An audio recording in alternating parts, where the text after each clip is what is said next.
여러분 안녕. 학습지 103쪽 되겠어요. 학습지 103쪽 대한민국 정부 수립을 살펴볼까요? 자, 오늘 수업은 대한민국 정부 수립의 과정, 그 다음에 이 대한민국 정부가 해결해야 할 여러 가지 문제들, 이런 것들을 살펴보도록 할게요. 자, 오늘 대한민국 정부 수립을 배우기 위해서 지금까지 우리가 어떤 과정을 거쳐서 대한민국 정부 수립 과정을 배웠는지 한번 잠깐 살펴볼게요. 자, 맨 처음에 모스크바 삼상회의가 있었죠. 모스크바 삼상회의를 통해서 대한민국 임시정부 수립에 대한 논의가 있었고, 그 다음에 대한민국 임시정부를 수립하기 위해서 미소 공동위원회가 열렸었죠. 그런데 한국의 정당이나 단체를 어느 선까지 참여시키느냐에 의견이 맞지 않아서 결렬되었고, 그러면서 이승만이 남한만의 단독 정부를 수립하자라고 하는 파격적인 정읍 발언을 했었고요. 그러면서 뭔가 통일정부가 아닌 남한만의 단독 정부가 세워질 것 같은, 분단될 것 같은 염려를 하게 되는 이들에 의해서 좌우 합작 운동이 진행되었었죠.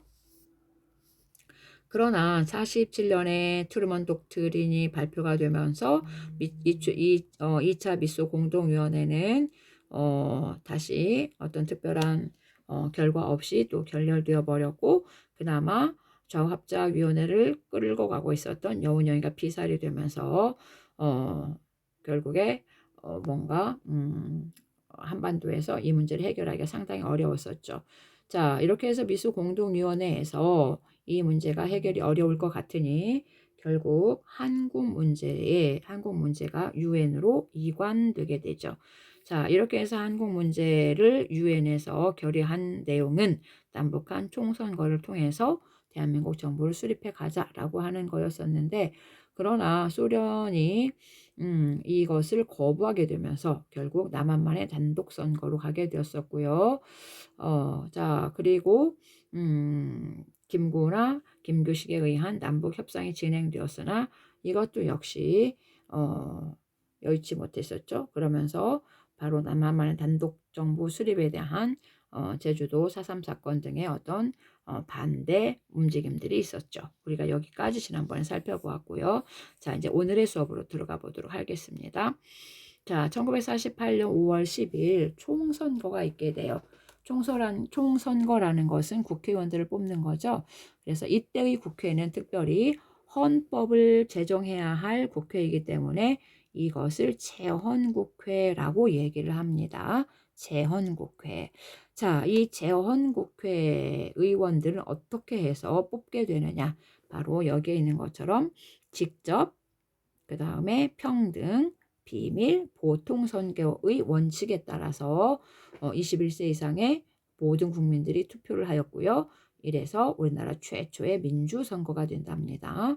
자, 그 다음에 김규식 등의 단독 선거에 반대했던 바로 남북협상파 등은, 그 다음에 좌익 세력들은 불참하게 돼요. 남한만의 단독 선거에 대해서 불참하게 되고요. 그 다음에 제주 4.3 사건이 이때 진행 중이었기 때문에, 그래서 결국에 제주도 4.3 사건으로 인해서 제주도의 2개 지역은 대표를 뽑을 수가 없었고, 그래서 총 198명의 국회의원들이 선출되게 됩니다. 이 재헌국회는 임기가 2년 되겠습니다. 임기가 2년이에요. 이후에 국회의원들은 임기가 4년이었지만 임기가 2년이에요. 자, 재헌국회는 우리나라 초대 국회였고요. 지금 제주도의 2개 선거구에서 국회의원이 뽑히지 않았다 그러는 이후에 보궐선거가 있었고, 그렇게 해서 총 200명의 재헌국회가 구성이 되는데, 자, 여기 보면 총 200석의 의석 수에서, 자, 당별로 보면 무소속이 가장 많죠. 무소속이 이렇게 가장 많은 이유는 남북 협상파 등의 그런 당에 몸을 담고 있었던 세력들 중에 국회의원에 출마하고 싶었던 사람들도 있겠죠. 그들이 무소속으로 출마하게 되면서 이렇게 무소속이 가장 많았었고요. 그 다음에 대한독립촉선국민회라고 해서 이 사람들은 독촉이라고 얘기하는데요. 이게 바로 이승만 계열이에요. 이승만. 이승만의 당이었던 독촉이 55석으로 가장 많은, 그래서 여기가 제1당이 됩니다. 가장 의석수가 많은 제1당이 되고요. 그 다음에 여기 김성수의 한국민주당도 29석 정도 차지하고 있네요. 자, 이렇게 해서 재헌 국회의원들에 의해서 헌법이 제정이 되게 되는데, 자, 이들이 나라의 정치 체제, 국체를 무엇으로 할 것이냐 라고 하는 것을 논의한 끝에 이 나라는 민주공화국으로 할 거야. 민주공화국, 국민의 대표로 하여금 나라를 통치하게 하는 민주공화국으로 할 거이고, 그 다음에 나라 이름은 대한민국으로 할 것인데, 이것은 대한민국 임시정부의 법통을 계승한 민주공화국이다 라고 하는 것을 의미로 담아서 나라 이름을 대한민국이라고 했습니다. 그 다음에 입법권, 사법권, 행정권이 엄격하게 분립이 된 3권 분립, 권력을 분립했고요. 그 다음에 대통령제, 나라의 대표는 대통령으로 하겠다. 그러나 대통령을 선출하는 방법은 직접 선거가 아닌 간접 선거로 하겠다. 그렇다면 간선은 누가 하느냐? 이번에는 여기서는 국회의원들이 하네요. 국회의원들이 대통령을 선출하는 방법이었고요. 그 다음에 대통령이 임기는 4년, 그 다음에 1회에 한해서 중임, 1회 한해서 중임 가능한 걸로 되어 있습니다. 자, 이렇게 해서 결과적으로 국회의원들이 부통령을 선출하였는데, 대통령의 이승만, 그 다음에 부통령의 이시영을 선출하였습니다. 그 다음에 국회의 시스템은 단원제로 하겠다. 임기는 4년으로 할 거야 라고 헌법을 공포했습니다. 자, 이렇게 해서 대한민국 정부가 수립이 되었는데 1948년 8월 15일에 대한민국 정부가 수립이 되었고요. 그래서 유엔 총회에서는 한반도의 유일한 합법 정부로 대한민국 정부를 인정하게 됩니다. 자, 이렇게 해서 미군정은 이제 종식되게 됐고요. 끝나게 되었고요. 이렇게 해서 대한민국은 우리 손으로 직접 주권을 행사해서 출발하였다라고 하는 특징을 가지고 있습니다. 그러나 대단히 아쉽게도 통일정부를 수립하지 못했네요. 자, 이번에는 두 번째 주제로 가볼까요? 자, 이 새로 출범한 대한민국 정부가 해결해야 할 과제가 있었거든요. 자, 그 문제 중에 첫 번째 문제, 농지개혁에 대한 것을 살펴보도록 합시다. 자, 이 농지개혁은 재헌국회가 한 일이에요. 자, 아까 얘기했던 것처럼 재헌국회는 헌법을 제정하였고요. 그 다음에 대통령과 부통령을 선출했고요. 그 다음에 지금 여기 세 번째에는 농지개혁법을 제정했어 라고 하는 것을 살펴보도록 할 거예요. 자, 농지개혁법이란 1950년에 개정이 되었다라고 되어 있는데, 자, 이 농지개혁법은 농민이 아닌 사람의 농지. 자, 농민이 아닌데 농지를 가지고 있고, 그 다음에 농사는 소작농으로 하여금 짓게 하는 사람들이 있겠죠. 그렇죠? 그래서 농민이 아닌 사람의 농지. 그 다음에 소작을 주는 농지. 내가 농민이긴 하지만 농지가 굉장히 많아서 일부는 내가 농사를 짓고 그 다음에 또 나머지는 소작을 주어요 했을 때 바로 소작을 주는 농지. 그 다음에 농가 1가구당 3정보를 초과하는 농지는 정부가 다 사들인다. 사들인다라는 거니까 이건 뭐예요? 돈을 주고 사들인다라는 거죠. 그래서 유상으로 매입을 한다, 국가에서. 그 다음에 분배받은 농지의 상환액은 평년작 1년에 얼마만큼을 수확을 하느냐라고 하는 그 평년작 주 생산물의 1.5배로 하고, 자, 이게 무슨 말이냐? 내가 예를 들어서 내 논에서 1년 동안에 예를 들어서 10가마를 수확한다고 합시다. 그러면 농지의 가격은 1.5배이니까 얼마인 거예요? 15가마를 이 농지의 가격으로 상환을 할 거예요.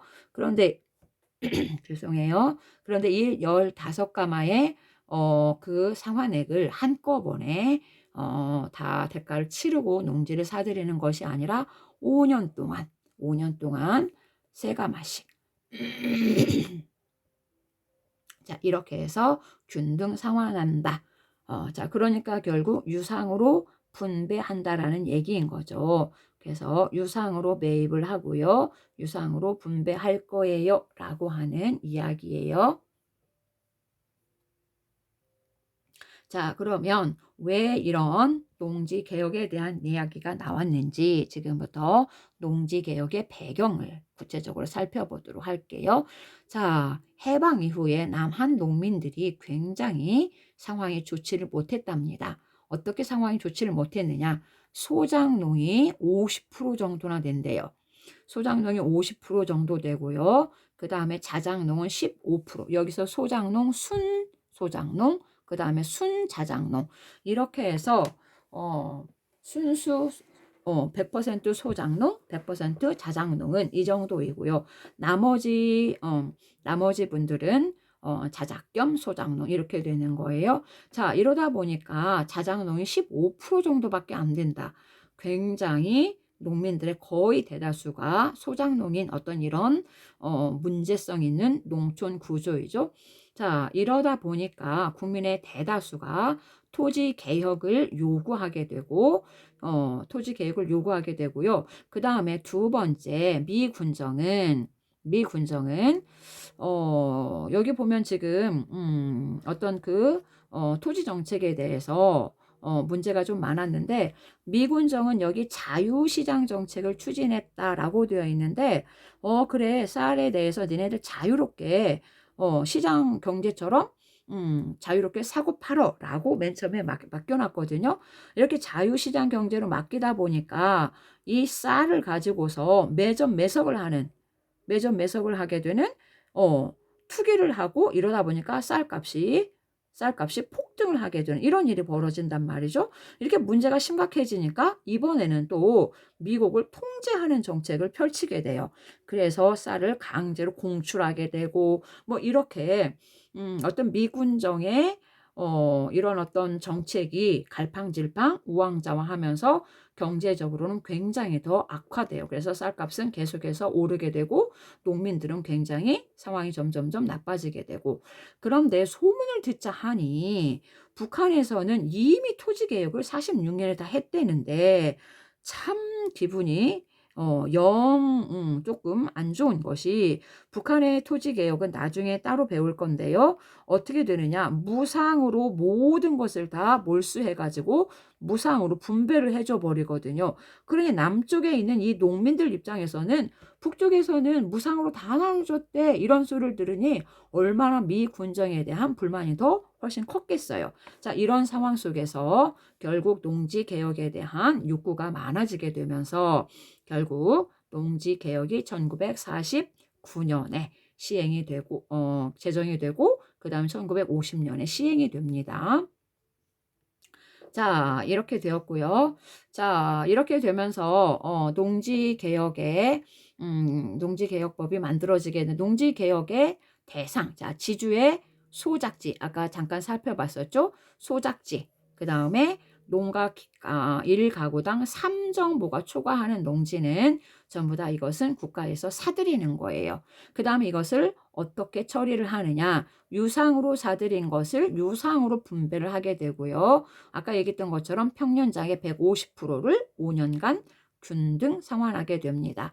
그런데 문제는 국가에서 유상 매입을 할 때 이것을 한꺼번에 돈을 다 치르지를 못해요. 지주들에게. 그렇죠? 지금 여기서 사는 사람들이 5년 동안 나누어서 내기 때문에 국가가 이것을 한꺼번에 이걸 매입할 때 돈을 못 주다 보니까 지주들에게 이 토지 가격에 대한 증권을 발행해줘요.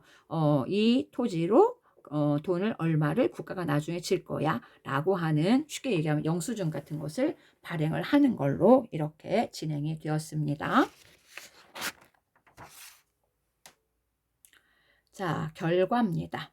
자, 결과 이렇게 해서 소작지는 대폭 감소를 했어요. 그래서 광복 무렵에 65% 정도에서 51년에 8% 정도로 소작지는 대폭 감소를 했었고, 그러면서 이제 지주제는 해체가 되고 자작농 시스템이 성립이 되었다라고 보면 됩니다.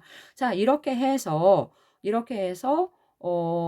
다 이게 진행이 되지 못했었지만 어쨌든 간에 이렇게 농지 개혁이 진행이 되면서 곧이어서 6.25가 터지는데 바로 농민들이 사회주의로 전향하는 것을 방지할 수 있었답니다. 자, 그 다음에 그러나 이 농지개혁법에 한계가 있었는데 가구당 분배된 농지의 면적이 넓지를 못해요. 작고요. 그 다음에 농지가격 상환 부담이 컸다라고 되어 있는데, 자, 이것을 5년 동안 갚아가야 되다 보니까 1년 평균 소득의 30%씩을 갚아가야지 되고, 그러면서 이것이 여의치 못했던 사람들은 다시 토지를 되팔게 되면서 굉장히 농민들은 여전히 어려운 그런 상황이 지속되었다라고 본답니다. 자, 이번에는 대한민국 정부의 두 번째 과제. 자, 식민지 잔재를 청산하기 위한 노력을 살펴보도록 하겠습니다. 자, 우리말 되찾기 운동이 펼쳐지게 되는데요. 자, 창씨개명 철폐되고요. 그 다음에 창씨개명의 창지개명, 토지에 대한 이런 창지개명도 일본 사람들이 굉장히 많이 했었는데 그거를 우리식으로 다 변경을 해가요. 그래서 뭐 이거 중요한 건 아니지만 어쨌든 예를 들어서 이런 것들. 그래서 여러분들 여기 포항에 여기 가봤습니까? 여기를 우리는 지도를 호랑이라고 얘기했었잖아요. 그런데 일본 사람들은 웬 호랑이, 니네는 도끼야. 도대체가 뭐 무서움이라고는 일도 없어. 이렇게 하면서 그러면서 여기 원래 호미곶이었던 호랑이 꼴이라는 이야기야.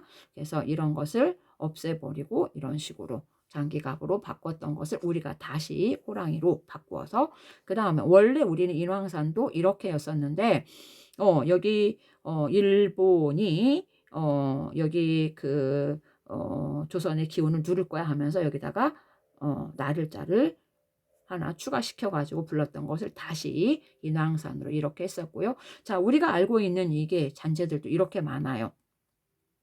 예를 들어서 장례문화 같은 경우는 우리는 하얀 소복을 입었었지만 걔네들은 까만 것으로 입고 이런 것들이 지금도 남아있죠. 우리 거의 대부분 장례식장에 가면 지금도 까만 거 입고 있죠. 그게 바로 일제의 잔재의 모습 중에 하나예요.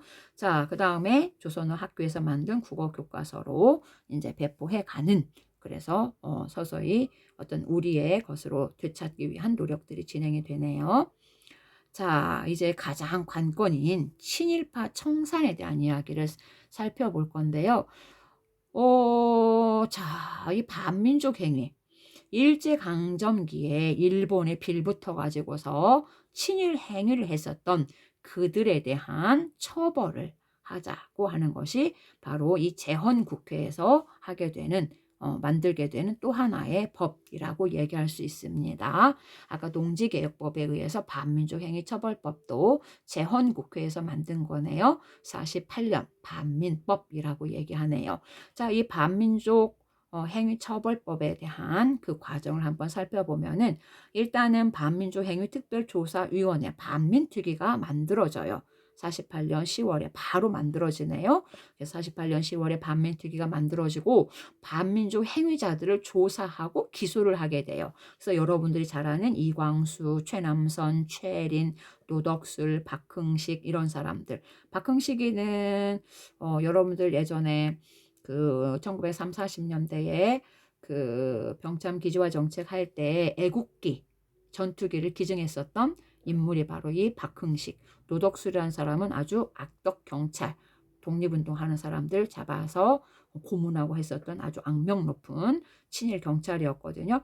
이런 사람들을 꽤 많은 인원의 친일파들을 기소를 했었거든요. 그런데 이승만 정부에서는 이 반민특위에 대해서 대단히 비협조적이에요. 왜? 지금은 지금은 반민족 행위 이런 것들 지나간 과거를 가지고 왈가왈부할 게 아니라 지금 우리가 누구랑 싸우는 거야? 빨갱이랑 싸우는 거야? 공산당하고 싸우는 거야? 바로 이게 더 반민족보다 더 훨씬 중요한 거 아니니? 라고 하는 왜? 바로 여기 예를 들어서 이 노덕술 같은 사람이 친일 악덕 경찰이었죠. 근데 얘가 바로 이번에는 공산당을 잡는 열성분자다 이거, 애국분자다 이거, 반공에 대한 앞선 인물인데 이 사람을 잡아서 지금 죽이는 게 중요한 게 아니라 공산당을 때려잡는 것에 열심인 바로 이게 중요하지 않겠어? 라고 하는 대단히 이상만 정부의 어떤 비협조적인 태도들이 있었고요. 자, 담화문을 봅시다. 자, 이승만의 담화문이에요. 자, 국회에서는 대통령이 친일파를 옹호한다고 말하며 민심을 선동하고 있다. 자, 공산당이 취하는 방식이라고 말할 수 있을 것이다. 국회에서는 치안 혼란을 선동하고 있다. 즉 경찰을 체포해서 경찰의 동요를 일으키면 치안의 혼란을 조장하는 것이야. 과거의 친일한 자를 한꺼번에 숙장하면 좋을 것이지만 기나긴 군정 3년 동안에 못한 것을 지금에 와서 단언하면 우리나라가 앞으로 해나갈 일은 어떻게 될 것인데 이게 바로 이승만의 이제 주장이었었고요. 자, 이렇게 해가지고 결국 어떤 이런 비협조적인 태도 방해로 인해서 결국에 굉장히 이제 힘들었었는데 어느 날 경찰들이 반민특위를 습격을 하게 되었고 그러면서 오히려 이들을 반민특위 국회의원들을 무슨 사회주의 어떤 세력 이런 식으로 이제 몰아붙이면서 결국 반민특위의 활동에 엄청난 제약이 있게 되고요. 그러더니 원래 이 반민법은 공소시효가 2년이었었거든요. 근데 그것을 앞당겨서 단축을 하게 되면서 반민특위는 해체되어 버렸었고요. 그런데 자,